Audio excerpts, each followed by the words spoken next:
사람은 말이에요. 뇌세포가 한번 이렇게 죽으면 살아나지를 않는답니다.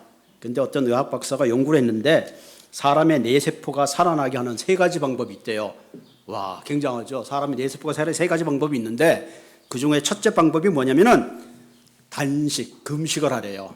그러니까 사람이 굶으면은 뇌세포가 이거 이러다가 나까지 죽겠다. 그래가지고 정신을 바짝 차려가지고 이 뇌세포가 이렇게 살아난다는 그런 얘기가 있는데, 또 하나의 얘기는 여러분들이 그 따뜻한 물에 샤워를 한 다음에 마지막 끝날 때 찬물로 한번 샤워를 확 가야 되거든요.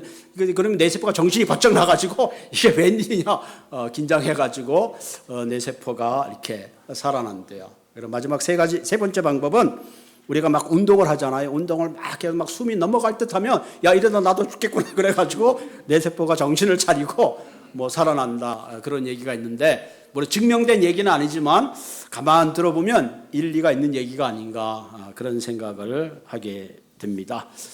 제가 사람 찾아가는 사이에 제가 잠깐 말씀을 드렸는데, 오늘 우리가 로마서에 있는 말씀 보겠습니다. 지난번에 우리가 어버이 주일이 돼서 로마서 8장 1절에서 11절까지 말씀을 묵상하고, 오늘은 우리가 12절서부터 18절까지 말씀을 묵상하도록 하겠습니다. 지난번에 말씀을 하고 다른 걸 할까 생각했더니 8장 전체를 하고 넘어가는 게 좋을 것 같아가지고 오늘은 12절서부터 18절에 있는 내용까지 한번 보도록 하겠습니다. 로마서 8장 12절 우리 한 절씩 교독하도록 하겠습니다. 그러므로 형제들아, 우리가 빚진 자로 돼 육신에게 져서 육신대로 살 것이 아니니라.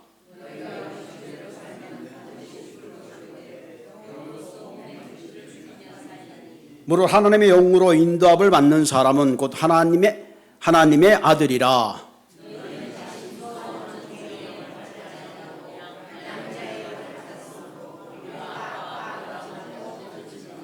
성령이 친히 우리의 영과 더불어 우리가 하나님의 자녀인 것을 증언하시나니,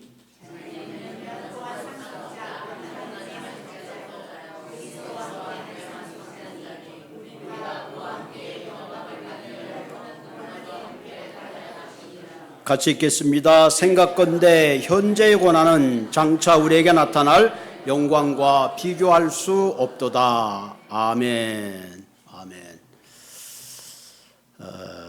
보통 어떤 분이 그런 얘기를 하더라고요. 어떤 분이 사람을 등급을 매기니까, 사람이 소고기도 아닌데 왜 사람을 등급을 매기느냐 그러는데, 세상 사람들이 이렇게 등급을 매기는 걸 좋아하는 것 같아요. 요즘 뭐 트로트도 보면 1등, 2등, 3등 그걸 저는 꼭 뽑아야 되나, 다 잘하는데 그거 뽑지 않고 좀 함께 이렇게 윈할 수 있는 방법이 없는가, 그런 생각도 종종 하게 됩니다. 어떤 유보에 보니까 그 어머님들이 아들을 등급을 매긴 게 있더라고요. 첫째 등급 1등이 뭐냐면은 공부 잘하는 아들. 두 번째 등급을 보니까 말 잘 듣는 아들. 세 번째 등급이 뭐냐면은 건강한 아들. 네 번째가 뭘까요? 네 번째가 자기 아빠를 닮은 아들. 그래도 다행히 네 번째 아빠를 닮은 아들 들어가서 조금 위로가 되기는 됩니다. 어떤 분들은 아버지에 대한 좋은 기억도 있지만 어떤 분들은 아버지에 대한 또 슬픈 그런 기억들도 아마 있을 겁니다. 어떤 권사님은 청바지를 입었다고 아버지에게 혼났던 그런 얘기도 저도 또 들었습니다. 이 탐신하는 심리학자가 말하기를 자녀들이 평생 어떨 때는 상처를 안고 살아가는데 그 대부분의 원인이 부모에게 오는 경우가 많다 그럽니다. 그 중에서도 아버지로부터 받은 상처들이 참 많다는 거예요. 아버지로부터 또 학대를 받았거나 혹은 부모로부터 버림을 받았거나 혹은 심한 분노로 인해서 많은 심리적인 부담감을 갖고 지내는 그런 자녀들이 있다고 합니다.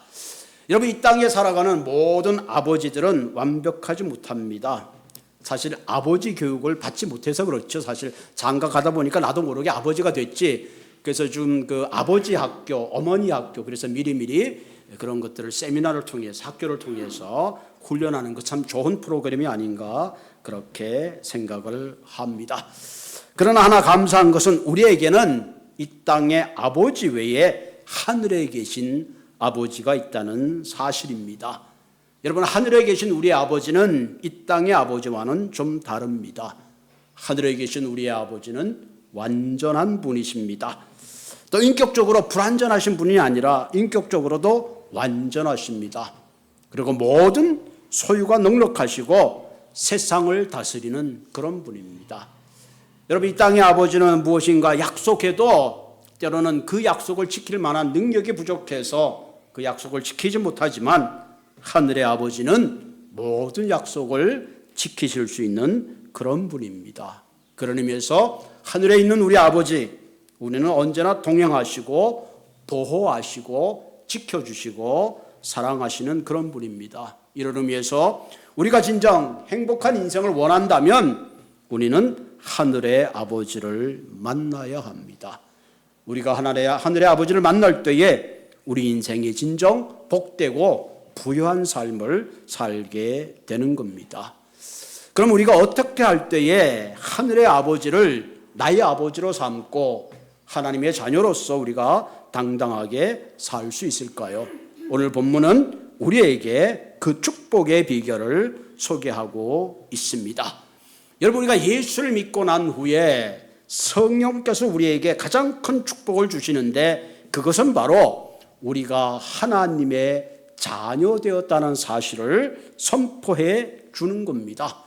그래서 하늘을 전능하신 하늘 아버지를 우리가 아빠라고 부를 수 있는 자격을 얻게 되었다는 사실입니다. 여러분, 본문 15절에 보면 너희는 다시 무수하는 종의 영을 받지 아니하고 무슨 영을 받았다고요? 양자의 영을 받았다.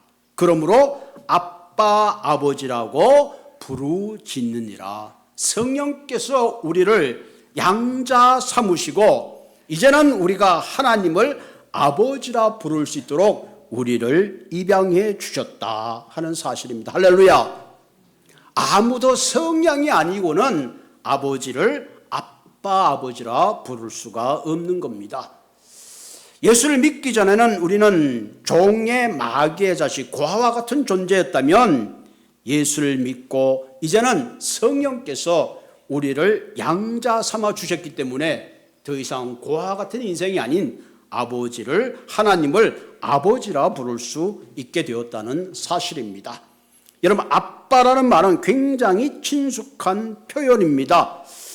그 당시에 말이에요, 하나님을 아빠라고 부른다는 건 굉장히 파격적이었습니다. 왜? 유대인들은 하나님 야훼라는 이름만 나오면 앉았다고 일어난 경외함과 두려움과 심판과 벌을 주시는 그런 분으로만 이해를 하고 있었는데 바울은 그 멀리 계신 하나님을 아빠라고 부를 수 있도록 그렇게 친밀한 관계로 우리에게 소개하고 있습니다.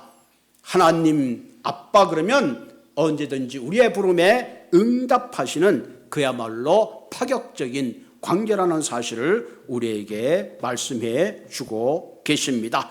그 전까지 유대인들은 하나님은 심판하시는 하나님, 멀리 계시고 뭔가 잘못하면 그 벌을 내릴 것 같은 그런 하나님이었는데 오늘 본문에서는 그 하나님이라는 이미지 외에 또 다른 아빠라는 이미지를 통해서 그 우리가 부르는 아빠라고 부르는 하나님은 우리에게 인자하시고 용서하시고 도우시고 보호하시고 사랑하시는 그런 분이시다. 그래서 아빠 아버지. 그래서 이 루터는 차라리 이 말은 한국 문자로 기록했으면 좋겠다. 그렇게 이야기를 했습니다.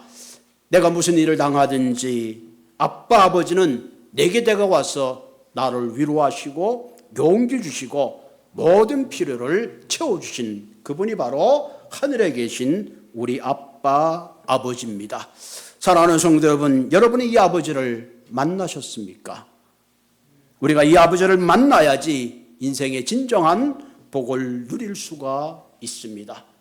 그럼 어떻게 할 때에 우리가 하나님 아버지를 아버지로 삼고 자녀로서 우리가 당당하게 바르게 살아갈 수 있을까요? 오늘 본문을 통해서 세 가지를 함께 나누고자 합니다. 아빠 아버지, 우리가 자녀로서 이 땅에 당당하게 살아가기 위해서는 첫째는 자녀됨의 확신이 필요합니다. 내가 하나님의 자녀라는 확신을 가지고 살아야 합니다. 그런데 불행하게도 오늘 많은 크리스천들, 많이 믿는 사람들은 여전히 이 확신을 가지고 살아가지 못하고 있습니다. 성경적으로, 지식적으로 하나님 아버지라고 말은 하지만 실질적으로 내 삶에 그분이 나의 아버지 됨을 경험하지 못하고 살아가고 있다는 사실입니다. 그 이유가 무엇일까요? 그 이유는 내 삶의 모습을 보니까 하나님의 자녀라기 보기에는 너무 부끄럽던 그런 많은 그 현상들을 깨닫게 되는 거죠. 나같이 부족한 사람이 내가 무슨 하나님의 자녀인가, 이런 내적 의심이 들 때가 참 많이 있습니다. 그럼 우리가 내가 하나님의 자녀라는 그런 확신의 근거를 어떻게 가질 수 있겠는가 하는 겁니다. 요한복음 1장 12절을 보면 영접하는 자, 곧 그 이름을 믿는 자들에게는 하나님의 자녀가 되는 권세를 주셨다. 내가 예수 그리스도를 믿을 때에 그 예수님을 통해서 하나님은 내가 하나님의 자녀됨을 권세를 주셨다 하는 겁니다. 오늘 본문 16절을 볼까요? 아주 분명하게 우리에게 이야기하고 있죠. 한번 읽어볼까요? 시작. 성령이 친히 우리의 영과 더불어 우리가 하나님의 자녀임을 증언해 주신다. 제가 어머님의 아들이라는 걸 내가 어떻게 확신할 수 있었을까요? 사실 난 몰라요, 태어날 때. 그런데 그 어머님이 내가 너를 낳았다는 확실한 증언을 해 주었기 때문에 저분이 나의 어머니다 는 것을 분명하게 깨달을 수가 있는 거죠. 마찬가지입니다. 성령께서 저와 여러분 한 사람 한 사람이 하나님의 아들, 내 자녀인 것을 증언해 주십니다. 아멘. 그러니까 지금 이 순간부터 내가 하나님의 자녀라는 사실에 대해서 분명한 확신을 가지고 사시기를 바랍니다. 이런 확신이 없기 때문에 때때로 우리의 삶에 내가 하나님의 자녀인지 아닌지 오락가락하면서 살 때가 참 많이 있어요. 그런데 오늘 여기에 성령께서 우리를 증언해 주시는 말은 너희가 나의 자녀라는 걸 한 번만 선포하고 끝내는 게 아니라 매 순간 지속해서 너는 내 아들이다, 그렇게 증언해 주신다는 사실입니다. 내가 잘났을 때도 못났을 때도 성공했을 때도 실패했을 때도 You are my son, you are my daughter. 주님은 그렇게 우리에게 말씀해 주고 있습니다. 그렇기 때문에 우리는 세상 사람들의 평가에 의존하는 것이 아니라 하나님의 확증, 성령의 확증을 따라 내가 하나님의 자녀인 것을 분명하게 확증하고 당당하게 살아가시는 한 분 한 분 되시기를 주님의 이름으로 부탁을 드립니다. 여러분, 지금은 고인이 있는 우리 이민아 자매님은 우리가 잘 알죠. 이분은 큰 마음에 늘 상처를 가지고 있었어요. 우리가 아버님은 이원영 교수님이고 또 어머님은 영문학 교수였습니다. 여러분, 부모가 잘난 부모를 둔 자녀들은 늘 마음에 좀 상처가 있어요. 왜? 그 부모의 기대에 부응해서 살아야 되기 때문에 그래요. 1등 하는 건 당연하지만 2등 하면 큰일 나는 거예요. 그 순간 그 부모의 기대에 맞춰 살려니까 얼마나 힘들겠어요. 그런데 오늘 성경에 있는 말씀대로 하늘의 아버지가 있다는 것을 깨닫는 순간에 이 이민아 자매는 크게 울었다고 합니다. 왜? 이제 나는 더 이상 1등 하지 않아도 되는구나. 내가 비록 실패할지라도 잘못할지라도 하늘의 아버님께서 나를 용서하시고 나를 받아주시는 그런 분이 계시는구나. 그렇게 청년들에게 간증하고, 청년들에게도 여러분은 고아가 아닙니다. 하늘의 아버지가 있습니다. 여러분이 실패해도 하늘의 아버지가 여러분을 그대로 받아주시고 용서해 주십니다 할 때 많은 청년들이 큰 위로를 받고 큰 은혜를 받았다는 그런 간증이 있습니다. 여러분, 예수님께서 요단강에 세례를 받고 나올 때 하늘이 갈라지면서 비둘기같이 가장 중요한 말이 있었는데, 이는 내 사랑하는 자요 내 기뻐하는 자라. 아멘. 이는 내 사랑하는 자요 내 기뻐하는 자라. 여러분, 인간이 가장 불행할 때가 언제냐? 부모의 음성으로부터 멀어지는 거죠. 마찬가지죠. 이는 내 사랑하여 아들이라는 그 음성 가까이 있을 때에 우리는 진정 자녀로서 당당하게 살아갈 수 있다는 사실입니다. 그런 의미에서 여러분, 오늘 이 말씀을 통해서 성령께서 내가 하나님의 자녀라고 증거해주고 증인되어 주시는구나. 그런 마음의 확신을 가지고 어떤 상황 속에서도 하나님이 나의 아버지 되심을 확신하고 살아가는 한 분 한 분 되시기를 바랍니다. 두 번째, 우리가 하나님의 자녀로서 확신을 가지고 두 번째 필요한 사실이 있는데, 그것은 성령의 이끄심을 따라 살아야 합니다. 우리가 하나님의 자녀가 되었으면 자녀다운 삶을 살기 위해서는 능력의 원천이 되시는 성령님의 이끄심을 따라 살아야 합니다. 본문 12절 볼까요? 그러므로 형제들아, 우리가 빚진 자로 돼 육신에게 져서 육신대로 살 것이 아니라. 육신에 져서란 말은 육신의 빚진 자로 살아서는 안 된다.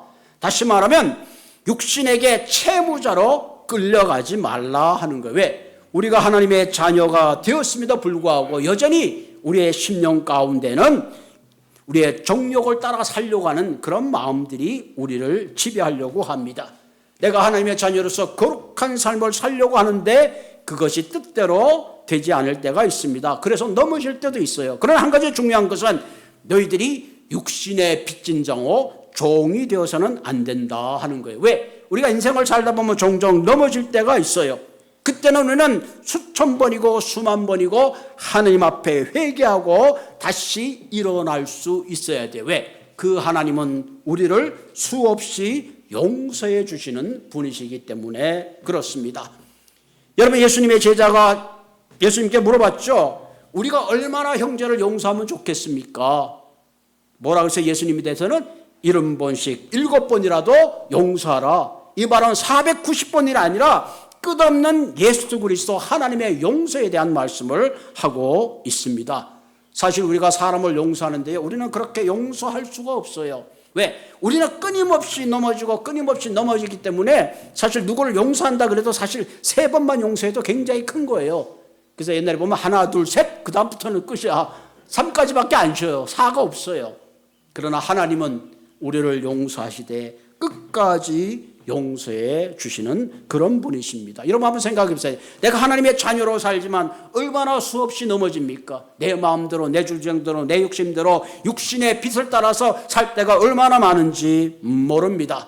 그때마다 우리는 하나님 앞에 그 용서가 무한하시는 하나님 앞에 끊임없이 내가 하나님의 자녀인 것을 알고 툭툭 털고 일어나야 합니다. 또 다른 빚진 자의 의미는 육신의 빚진 자의 의미로 살아가는 게 아니라 은혜의 빚진 자로 우리가 살아가야 합니다. 고아와 같은 나를, 하나님이 나를 어답트해서 존귀한 하나님의 자녀를 삼았으면 이제는 종의 자녀가 아닌 내 삶의 신분에 걸맞는 성령님을 의지하고 살아야 합니다. 그런데 많은 하나님의 자녀들이 성령의 빚진 자인 것을 알지 못하고 육신의 빚진 자로, 욕망의 빚진 자로 때로 살아갑니다.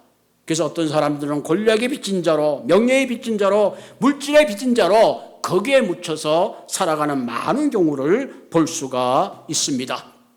여러분, 성경에 보면 한 청년이 예수님을 찾아왔습니다. 예수님, 내 같으면 영생을 얻고 하늘나라에 갈 수 있습니까? 그때 예수님이 그 청년에게 질문합니다. 그래, 네가 모든 계명을 지켰느냐? 예수님 모든 계명을 다 지켰습니다. 그래, 너 참 잘했다.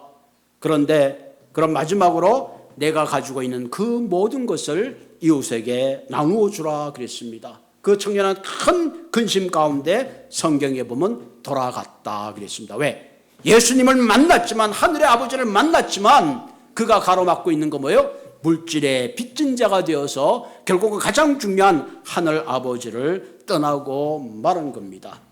여러분, 우리의 삶의 물질은 꼭 필요합니다.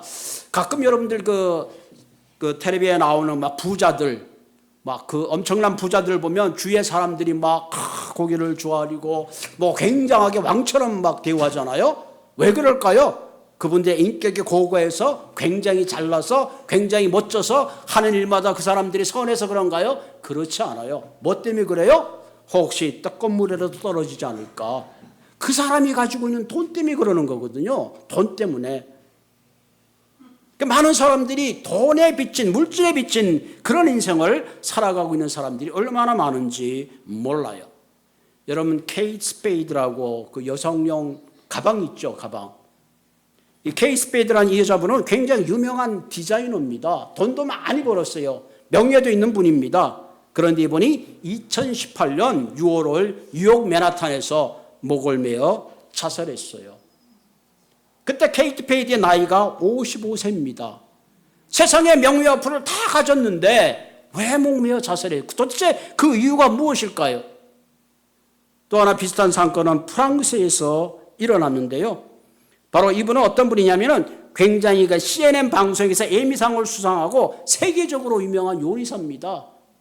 이분은 전국 박방고국을 돌아다니면서 가장 맛있는 것, 가장 좋은 것을 누리며 살았던 사람입니다. 이분에게 기자가 질문했습니다. 당신은 언제 가장 행복했습니까? 자기는 한 번도 행복한 적이 없답니다. 그리고 이분도 한 호텔에서 61살 나이에 CNN 다큐멘터리를 찍는 그 순간에 자살하고 말았습니다. 여러분, 우리가 생각할 때는 세상의 모든 걸 다 누리고 모든 만족이 다 있는데 왜 이처럼 삶의 마지막 끝자락을 놓쳐버린 그 이유가 도대체 뭘까요? 육신의 빚진 자로 살았기 때문에 그렇습니다. 여러분, 인간은 모든 걸 소유하고 다 가진다고 모든 것이 만족되는 것이 아니에요. 우리는 하늘의 아버지가 있을 때에 진정한 우리의 삶에 진정한 필요가 채워지고 만족이 채워지고 이제는 하나님의 자녀로서 성령의 있기심을 살아갈 때에 우리는 비록 모든 것이 채워지지 않았지만 그 안에 진정한 만족을 가지고 살아갈 수 있다는 사실입니다. 그런 의미에서 우리는 육신의 욕망을 빚진 자로 살아가는 것이 아니라 반드시 성령에 이끌려서 살아가시는 한 분 한 분 되시기를 주님의 이름으로 부탁을 드립니다. 세 번째 우리에게 필요한 것은 우리가 하나님의 자녀라는 확신을 가지고 두 번째는 성령을 쫓아 성령에 이끌려 살아야 되고 맨 마지막에 중요한 것은 내가 하나님의 놀라운 상속자라는 것을 깨달아야 합니다. 여러분, 우리가 자녀들이 있잖아요. 자녀들은 자연히 아버지가 가진 모든 권리를 상속할 수 있는 특권을 가지게 되는 거죠. 마찬가지입니다. 내가 하나님의 자녀라는 그 순간부터 나는 하나님 예수 그리스도가 누리는 모든 특권의 상속자가 되었다는 사실입니다. 본문 17절 볼까요? 자, 한번 같이 읽을까요? 시작. 자녀임은 또한 상속자 곧 하나님의 상속자요 그리스도와 함께한 상속자니 우리가 그와 함께 영광받기 위하여 고난도 함께 받아야 할 것이라. 뭐라 그랬어요? 그리스도와 함께한 상속자다. 그리스도와 함께한 상속자는 뭐예요? 그리스도가 사망의 권세를 이기시고 부활의 영광 승천하시고 하나님의 오른편에 서서 만물을 다스리는 그 권세를 우리가 함께 누릴 수 있는 상속자라는 사실입니다. 할렐루야. 그래서 이것은 이 땅에 있는 어떤 것과도 비교할 수 없는 굉장히 큰 영광입니다. 그런데 불행하게도 이 놀라운 영광은 우리 눈에 보이지 않습니다. 이 놀라운 영광들이 어떤 이익을 주는지 실질적으로 우리가 깨닫지 못합니다. 그래서 우리는 이 영원한 영광을 헛되이 버려버리고 눈앞에 당장 이익을 위하여 살 때가 얼마나 많은지 몰라요. 여러분, 성경에 나오는 대표적인 사람이 에사라는 사람이에요. 여러분, 에사는 참 어리석고 저렇게 미련할까, 저렇게 불쌍한 사람이 있을까? 우리는 에사에 대해서 굉장히 연민을 가지고 불쌍하게 생각을 합니다. 그런데요, 이 이야기를 가만히 들어보면 에사의 이야기가 아니라 우리 한 사람 한 사람 자신의 이야기입니다. 여러분, 하루 종일 사냥하고 배가 고파 죽겠는데 들어왔는데 동생이 자기가 가장 좋아하는 팥죽을 끓이는 냄새에 모든 것을 다 버리고 싶었을 거예요. 그의 눈에 보이는 것은 팥죽밖에 보이지 않았어요. 그의 눈에 보이는 건 장자권이 아니에요. 장자권은 나중에 자기에 오는 거지 그 장자권이 자기의 배고픈 것을 허기를 채워주지 못했습니다. 그래서 그는 그 팥죽 한 그릇에 자기의 그 모든 장자권을 팔아버리고 말았습니다. 만약에 여러분 이런 생각을 한번 해봅시다. 내가 여러분들에게 어떤 사람의 100만 불을 줄 테니 지금 남 목사가 얘기하는 성경에서 말하고 하는 그 하늘의 장자권과 나랑 바꿔주시겠어요? 어떠세요? 제가 볼 때는 저도 자신할 수 없지만 다 100만 불 받고 놀랄 위약을 사람들이 전부인 것 같아요. 정말 한 대 그 장자권을 해서 100만 불을 포기할 수 있겠어요? 예? 포기할 수 있겠어요? 어떤 아이에게 아버지가 사탕 하나를 주면서 거기에 10,000원짜리가 있다 그럽시다. 그 아이는 무엇을 선택할 것 같아요? 사탕을 선택합니다. 왜? 10,000원의 가치를 몰라서 그래요. 이 땅을 살아가는 많은 사람들이 그렇게 살아가고 있습니다. 눈에 보이지 않는 영원한 자녀의 특권이 가진 상속을 포기하고 세상의 것을 향하여 달려가고 있습니다. 내 허기진 배를 채우기 위해서 또 다른 팥죽을 얻기 위해서 여기저기 동분서부자하는 것이 우리의 모습이라는 사실입니다. 한 가지 또한 중요한 것은 이처럼 우리가 놀라운 하늘의 상속자여려면 오늘 본문에 중요한 것이 뭐라고 했죠? 고난도 함께 받아야 할 것이라. 고난이 없는 영광은 없습니다. 고난이 없는 열매도 없어요. 고난이 없는 십자가는 부활이라는 영광을 도대체 얻을 수가 없는 겁니다. 우리가 하나님의 자녀로 당당하게 상속자로 살아가기 위해서는 반드시 내가 져야 될 고난도 함께 감수할 수 있어야 합니다. 내가 육신에 빚진 자가 아닌 성령에 빚진 자로 살기 위해서는 고난도 받아야 합니다. 내가 거룩하게 살기 위한 고난도 필요합니다. 때때로는 내 욕심과 욕망을 내려놓고 포기하는 고난이 필요하고 각자가 져야 될 십자가가 있습니다. 예수 믿는다고 우리 인생에 반드시 꽃길만이 있는 건 아니에요. 때때로는 복음 때문에 고난이 찾아옵니다. 때때로는 선하게 살기 위해서 세상과 싸워야 되는 고난도 찾아옵니다. 때때로는 섬기고 봉사하다 보면 생각지않은 고난을 막닥다릴 때도 있고 시기와 질투라는 고난을 넘어서야 될 때도 있습니다. 우리는 그럴 때마다 그리스도의 십자가를 생각하고 천국의 영원한 면류관을 생각하고 그 고난을 넘어서는 성숙한 삶을 살아야 하는 겁니다. 그래서 로마서 8장 18절에 보면 바울이 이렇게 고백하죠. 생각건대 현재의 고난은 장차 우리에게 나타날 영광과 좋게 비교할 수 없도다. 내가 받을 위대한 영광은 눈에 보이지 않고 나의 배고픔 허기진 배를 지금 채워줄 수는 없지만은 내가 당하는 그 모든 고난을 생각하면 도저히 비교할 수 없다는 사실입니다. 그것은 바울이 깨달았고 다윗이 깨달았습니다. 그런 의미에서 우리는 더 이상 고아가 아닙니다.